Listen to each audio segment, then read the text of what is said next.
আজ market 900 point উপরে উঠে গিয়েছে, কিন্তু কাল কি আবার উঠবে না ক্র্যাশ আসবে? এই ভিডিওটা স্কিপ করবেন না, কারণ আমি আপনাকে এক্স্যাক্ট নেক্সট মুভ বলবো।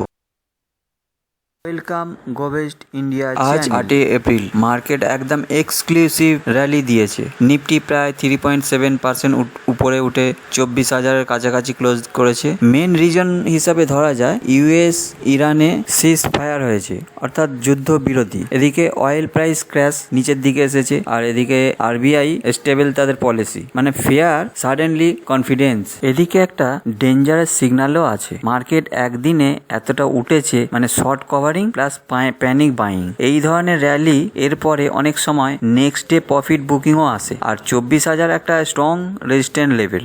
মার্কেট এখন দুটোর ওপর নির্ভর করছে, অর্থাৎ নিউজ ফ্লো, প্রফিট বুকিং। যদি পজিটিভ নিউজ কন্টিনিউ করে তাহলে র্যালি কন্টিনিউ হবে, কিন্তু যদি নিউজ ন্যাচারাল হয় তাহলে মার্কেট হয় সাইড ওয়েজ হবে, নয়তো ডাউন করবে। কালকে মার্কেট তাহলে কি দেখতে পারি? যদি গ্যাপ আপ ব্রেকডাউন অ্যাবভ 2400 হয় তাহলে কি হবে একটু চার্টে দেখে নেওয়া যাক ডিটেলসটা।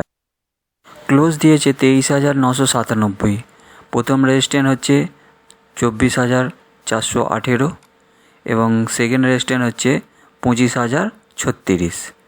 আর এদিকে সাপোর্ট হবে 23,570, আর একটা হবে 23,480। ওপেন যদি গ্যাপ আপ হয়, অর্থাৎ 24,070-এর আশপাশে যদি গ্যাপ আপ করে খোলে, তাহলে রেজিস্ট্যান্টগুলো নেওয়ার সম্ভাবনা অনেকটাই বেশি থাকবে।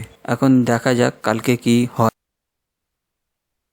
এই চ্যানেলে আমরা কোনো গ্যারান্টি দিই না, কিন্তু সঠিকভাবে শেখার চেষ্টা করি।